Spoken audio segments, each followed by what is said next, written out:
never a client of United Healthcare, even though investigators say that's why he targeted the company's CEO, because he was angry about United Healthcare.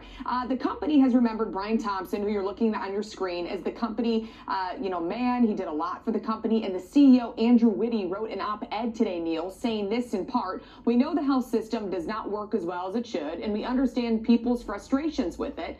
No one would design a system like the one we have. Our mission is to help make it better." But the question is, what's the motive? And it goes back to this x-ray that he posted on social media, Mangione. It shows his back surgery that he says he has.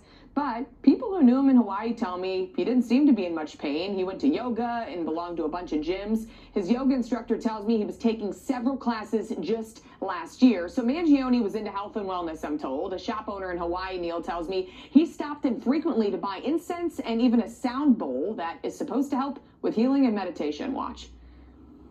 People use it for healing and meditation, and how they're connected to your different chakras, the different notes of each bowl.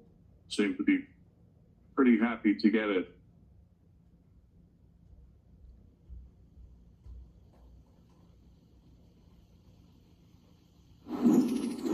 Police sources in Pennsylvania say Mangione has been quiet and cooperative since his last hearing, so we'll see what happens next time he walks into court again, Neil. All right, that pregnant pause. All right, thank you very much on that. Nicole Parker, former FBI special agent. Nicole, a lot of things that don't add up. I mean, obviously, it might have just been an indiscriminate beef he had with health insurance companies of any sort. This guy was just the unlucky guy he targeted. But what do you make of what we're learning now? You know, each day there's little nuggets of information that come out, and sometimes you're thinking, oh, this adds up, and then sometimes you're thinking this doesn't add up at all. But that's what's fascinating, and what I loved about being an investigator is that you're always on your toes. I am not shocked that he was not a client or customer of United Healthcare. I personally never really thought that it was because he had, an unpaid claim. His family has wealth, he has money, he comes from money, he would have been able to pay that.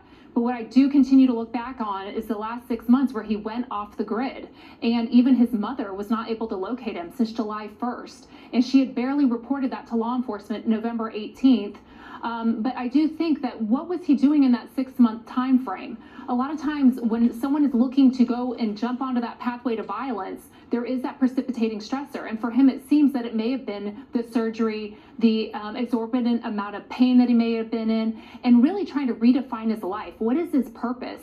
If maybe he didn't feel like he was going to be able to live out the purpose he originally wanted to, he was trying to find a new purpose. And I believe that he looks at himself as the hero, as the martyr, that he is saving America from evil capitalism. And I think also what's interesting is that his own family, they were capitalists. I mean, they ran their own, nursing homes. What was it in his childhood, or in his upbringing, or in his behavioral artifacts? Was there something where capitalism inhibited his ability to have a good relationship with his family? I would like to understand his relationship with his family, with his grandparents, with his siblings, and how things really went off the rails. Again, as looking as a BAU profiler that I've worked very closely with on a lot of my investigations at the FBI, there are interesting things that you look at that you wouldn't normally think would be something, but they're going to dig into everything on this guy. But again, what I also find fascinating, Neil, is that this was reported to the FBI. This was reported by the San Francisco police officer to the FBI because he had seen Mangione's picture on the missing flyers out in San Francisco. And so this had been brought to the attention of law enforcement, and I'd like to know, what did the FBI do with that tip? That's interesting.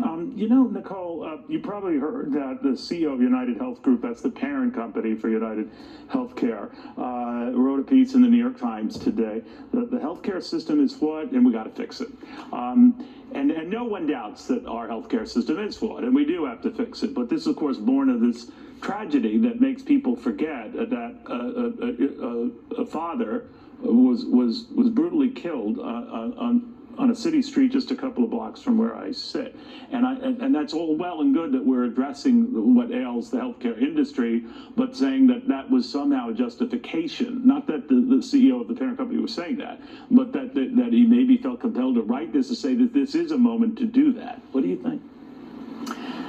Well, I find it absolutely abhorrent that this shooter thought that he needed to go to these lengths to prove a point and to wake people up. That violence is never the answer. So I strongly disagree with that, but I do understand what you're saying as far as the CEO of the parent company saying, look, we do have a problem here.